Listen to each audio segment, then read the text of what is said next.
What's going on, guys? Welcome to the Movement Mindset, sponsored by Station Athletics. I'm Chris Hardenberg here with Joe Pasalacqua. Episode number 20 in brand new 20. Station Athletics Westfield. Oh yeah, welcome to Westfield. Location number 6 for us, so we're pretty stoked about that. Wanted to take some time to do a couple episodes from here. But today's episode is going to be something that I know gets Joe pretty fired up, and it's something that I feel pretty strongly about too. But it's essentially talking about the trends in fitness and how it's important for people to not fall into the trends and remember that the tried and true of exercise, eating right, sleeping is really the best way to results. So I'll kind of let you run, but just real quick, some of the ones like we're brainstorming. We're like red light therapy, cold plunge, cryo chamber, spot treatment, stuff like that. Spot treatment. Like actually, we were just Jeremy talking about this yesterday with me. Okay. Because he went and got that done. So it's like almost perfect timing.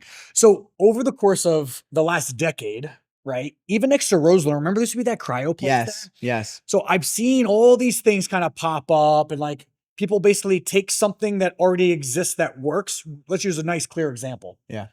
An ice bath. I've been using ice bath treatment 22 years. Yeah. Competitive high-level sports. Just what you did. You're sore, you go in an ice bath, right? What was it? It was always heat or cold. Yeah. Right? Those are kind of the two treatments based on if you have injuries or if you're just really sore, right? It takes inflammation out of your body. So then, you fast forward, basically these ideas and these trendy things or these companies started coming out with machines and tech to try to pitch a way to get that without feeling the pain of going in an ice bath, right? That's where cryo chambers came from. Spot treatment cryo, where it's like a giant gun where they just like spray in a point. Yeah. They have that. But my point is, it's like they try to take something that already works and they try to make a quick fix of it. Right. Of do this and you don't have to do this. Do this and then you won't have to do that. Yeah. Right. So like to kind of spin that, when you take something like as simple as, okay, if you don't want to get into an ice bath, I get it. It's not the most comfortable thing ever, but it's scientifically proven to be the most effective. Yeah. Well, a lot of this stuff is like, and I was saying this to Brandon before we hopped on the cameras, was like, the tough part with a lot of this stuff is like, let's use like the ice bath or cold plunge thing, right? There's science out there that, contrast therapy. So like really, really cold and then really, really hot can help with recovery, right? But my big thing, and I know your big thing is like, I've seen people, hey, look at my morning routine. I do this and then I do this. And it's like, I know for a fact you don't exercise. So it's like visually. So it's like, I know you don't exercise. And so, or you have people who are getting into these fads of really focusing on doing like a cold plunge, but it's like, or it's like, what are you recovering from? Like, no, exactly. So like, let's spin off on that. There's somebody, we just talked about this. Right. We're not going to say no names. No names. Okay. This individual posted a video on Instagram about how his morning routine was he woke up, he went on a treadmill. Yeah. He walked on a treadmill for, 20 or 30 minutes. Sure. Walked. Yeah. So that means your heart rate probably didn't go above 110. Right. Right. Which, just so everyone knows, is really, really low. Yeah. Okay. So yeah, you burned some extra calories. Okay. But then immediately did a cold plunge and then did red light therapy. Right. And then he ate, a semi-clean breakfast. Okay. But that's what he did. Yeah.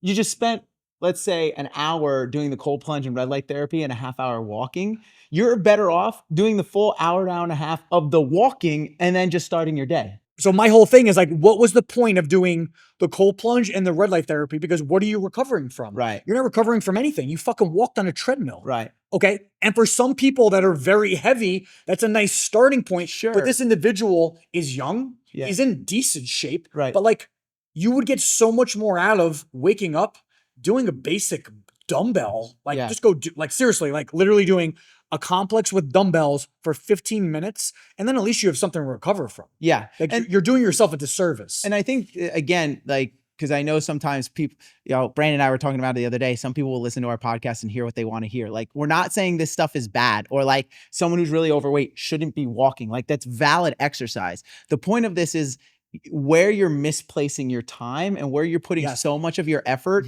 is towards these things to try to get a quick fix on your fitness or to look better, when since the dawn of time, the best way to get in shape is to move, exercise, consistent movement throughout your day and eating right. That's in my opinion, that's never going to change. And it's scientifically proven that when you stop doing that, it's when your body starts to deteriorate. Yeah. Right. How many people speak now about how that's like, you basically, the rule is you stop moving, you die. Yeah. Well, especially as you progress in age. I actually was listening to a podcast a while back where they, at the time, this might have changed, but at the time they said the actual number one marker for quality of life and life longevity was lower body strength. And the way they phrase legs, yes, midline, yes, core. And the way they phrase that is because if you're an athlete and you're in one of our classes, right? Think about what happens to your body when you're back squatting, right?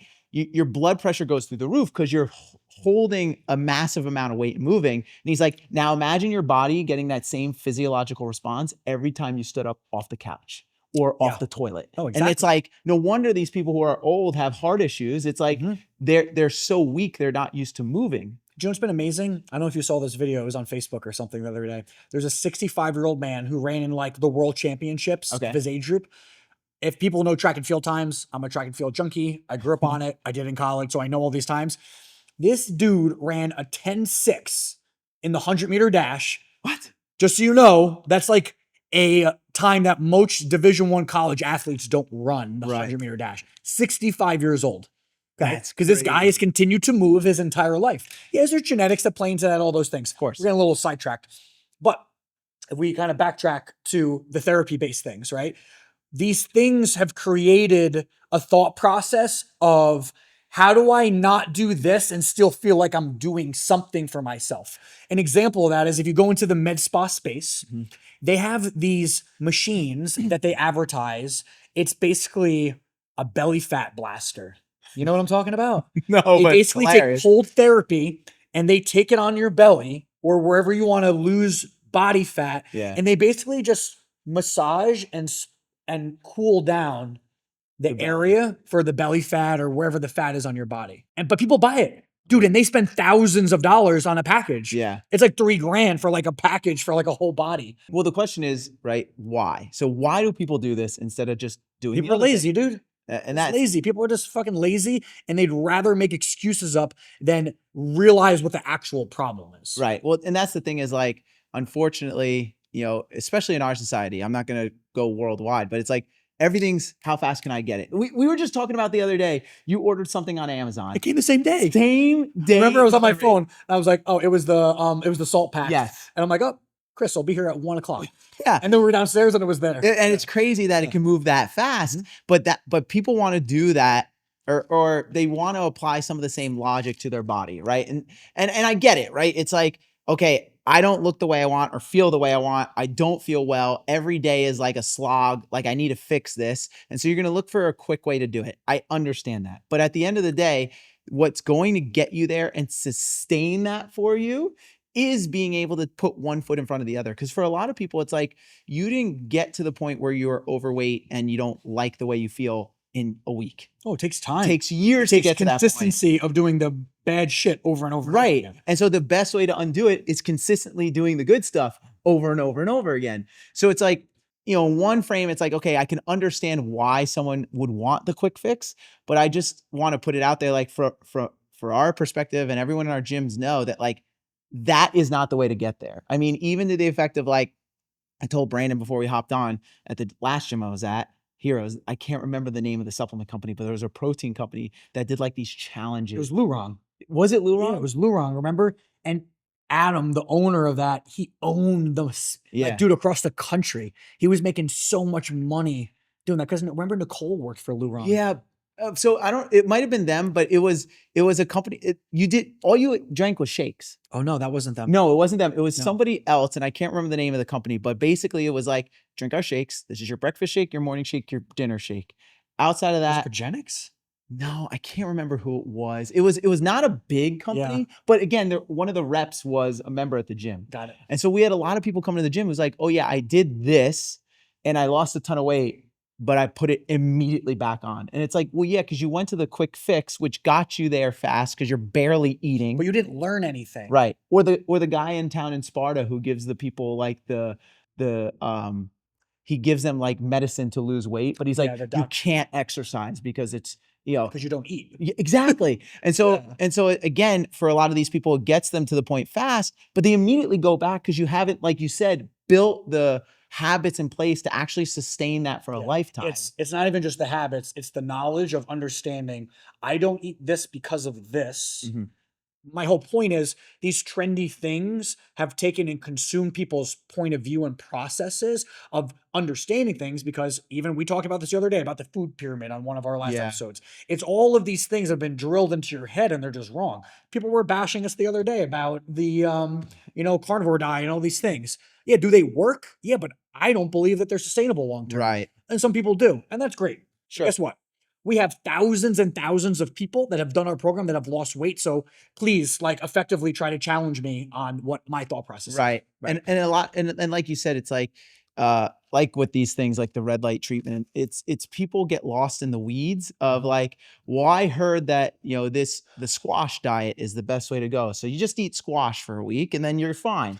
And it's like every time You hear- don't chew it either. Yeah, Swallow it right. whole. And every time I hear that, I'm like, it's like, you know what? Why don't you just come to the gym, do a little bit of weight training, condition a little bit, get your heart rate up, do that for 10 years. And it's like, people are like, "Wow, I don't know if I could do that." But, I'm exaggerating a little bit. I'm crazy busy.